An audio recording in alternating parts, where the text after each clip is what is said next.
All right. Hey, everyone. Okay, we're gonna go ahead and get started in maybe like 10 seconds. I just need to press my button. Hi, everyone. Hi, everyone. Happy Thursday. Okay, let me pull up my notes. All right. Okay. Oh, thank you. I appreciate it. Thank you. Okay, so we're gonna go ahead and get started. Let me make sure I have my chat up. Let me see. Okay. All right. So we're gonna go ahead and get started. So how's everyone doing? I hope you guys are doing well for it to be Thursday. But for those of you who don't know, I'm Deja. So pretty much what I do is I help mission focused brands get featured in the press to highlight their work and showcase themselves as the thought leaders that they already are. And today we are going to talk about holiday pitching for gift guides. So if you are watching me, whether you're watching me on Twitter or on Facebook or Instagram, please share it out. Sharing is caring. During my lives, I like engagement, so please ask questions or comment. And yeah, so we're going to talk about 3 mistakes in terms of holiday gift guides and pitching.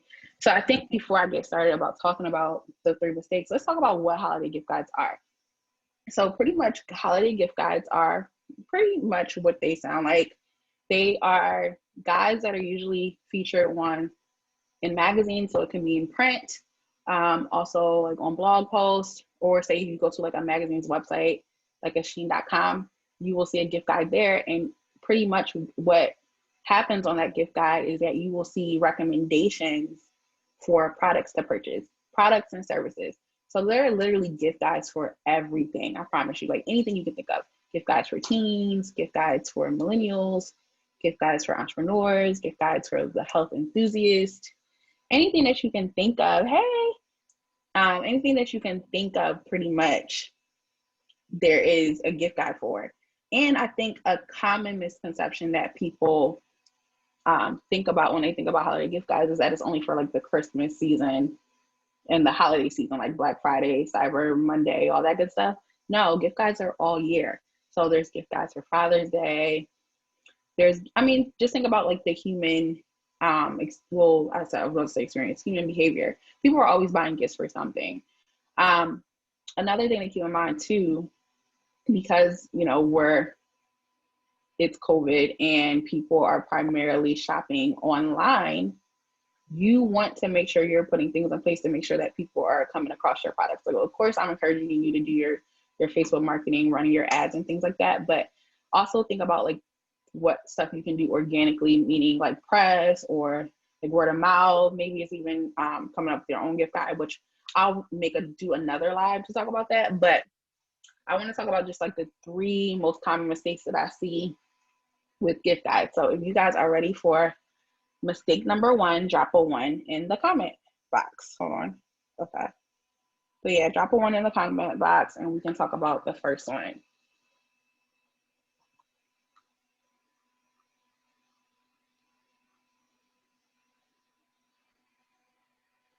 I need some active participation, y'all. I don't want to feel like I'm talking to myself.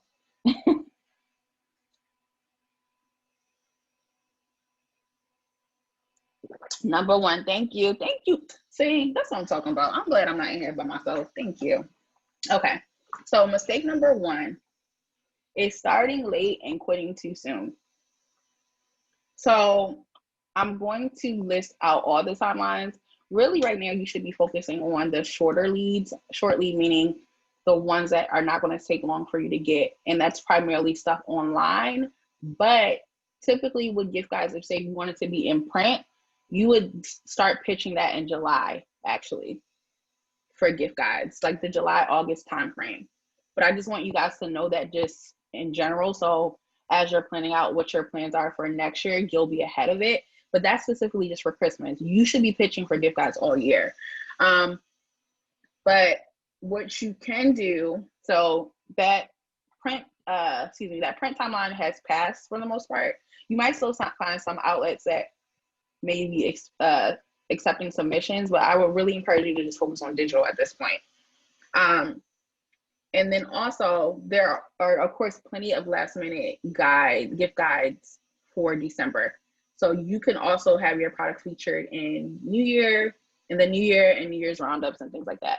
So really pitching for gift guides should be a thing that's all year. So it's not just during the holiday season, but that is usually the most like popular time because every publication you think of is going to have some type of like Christmas gift guide because people want to look for recommendations or look for products and stuff. I know I'm lazy, so I'm always looking for ideas to give people, for gifts to give people. So gift guides are perfect for that because you're just setting yourself up for success because people are looking to purchase. So then the next mistake that I commonly see is just forgetting the basics. So you should have like different angles for your product. So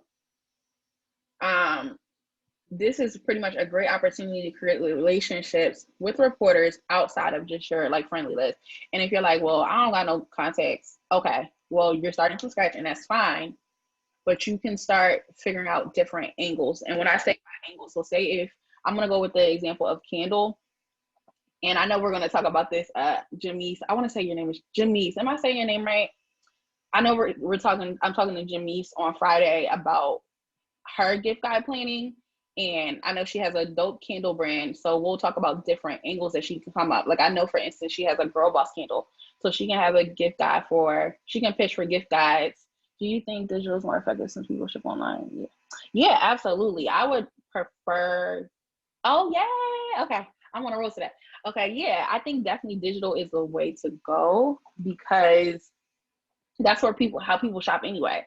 But I do understand, like, say if you have something that's like a really luxury high-end product, you maybe want to be featured in print, depending on who your audience is. But yeah, so like I was saying, so Jamise has a girl boss candle, so she could pitch it just for, best candle gift guide brands, like for the holiday season. She could probably pitch like in terms of like best gift for entrepreneurs or inspiring entrepreneurs. Like there's so many different angles that you can use for your different products and really services. So like gift guides too, I also say, because I know I get this question, I think I want to do something like separate on this, but if you are like, say you're an author, you can pitch like your book, even if you're just like a service provider, you have some like type of digital product or something, you could definitely pitch for gift guides too. So it's just really more so, it's more ideal for people that have like a product that people can purchase. So it doesn't have to be, I won't say tangible, but it has to be something that people can like, they buy it and then they'll get sent directly to them versus like a service. I mean, I have seen some gift guides for services, but they're not that common, if that makes sense. But so like I was saying, so forgetting the basics, so you want to make sure you're pitching multiple angles. You want to make sure, like for instance, if your product is inexpensive, you can pitch for deals and steals editors. So products that are under $50, that's definitely a gift guide. That's a real thing. I'm sure some of you have seen that. And then also another thing to do, so when you are reaching out to the press, you just want to make sure that you give them everything up front.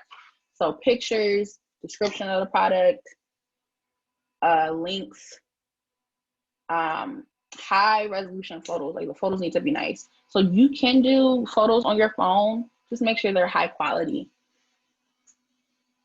So you want to make sure you, if there's like any samples that you're sending out or offering, you don't have to offer samples. You can if you want to, depending on what you're doing. You just want to make sure, and I'd also say too, some editors do require samples. So you just have to make sure if they ask for that, that you're in a place where you can send it to them. So, okay, I'm just looking at my notes and make sure I'm not forgetting anything else. And I say to make sure you're including everything that the journalists need, because obviously journalists don't want to have to ask to follow up. So it's our job when we're pitching someone, whether you're a publicist or not, if it's your company, then it's your job to make sure you're making their life as easy as possible. So all that they have to do is say, oh yes, I would love to feature you.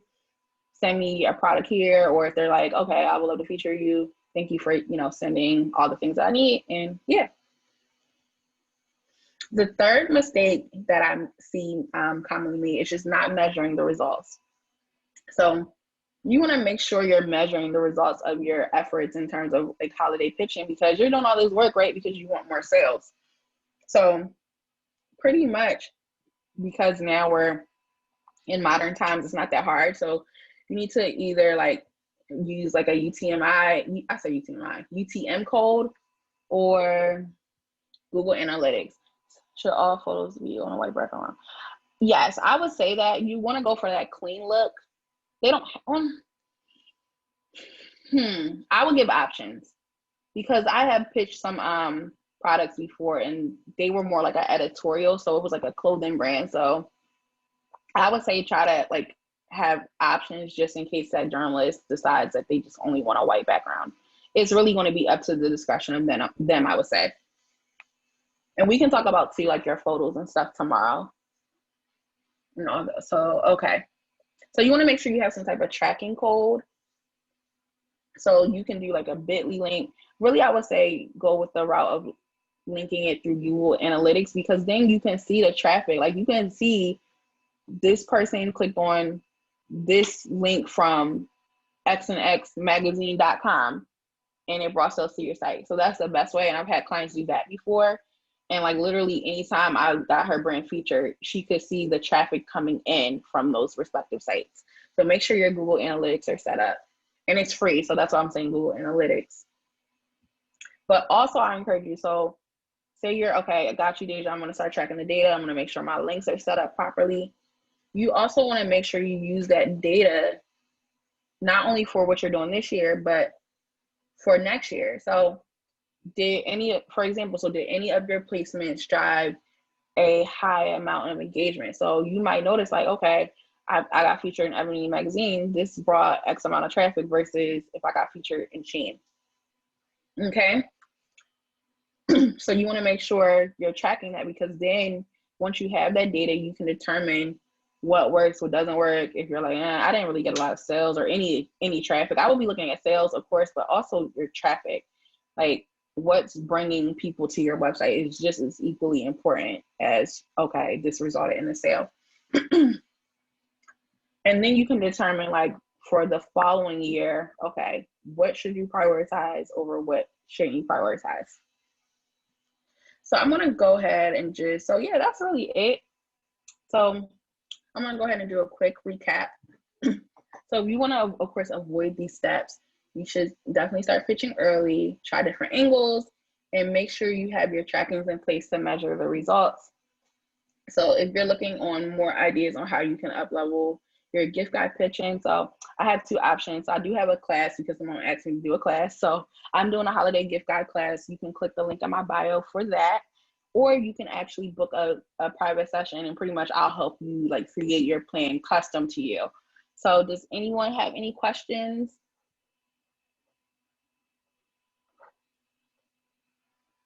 And thank you guys for tuning in. I don't know why my voice is like scratchy.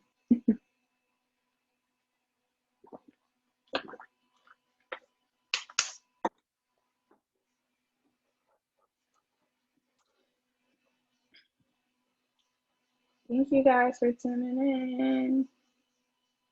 Okay. Oh, wait, I don't have any messages. My bad.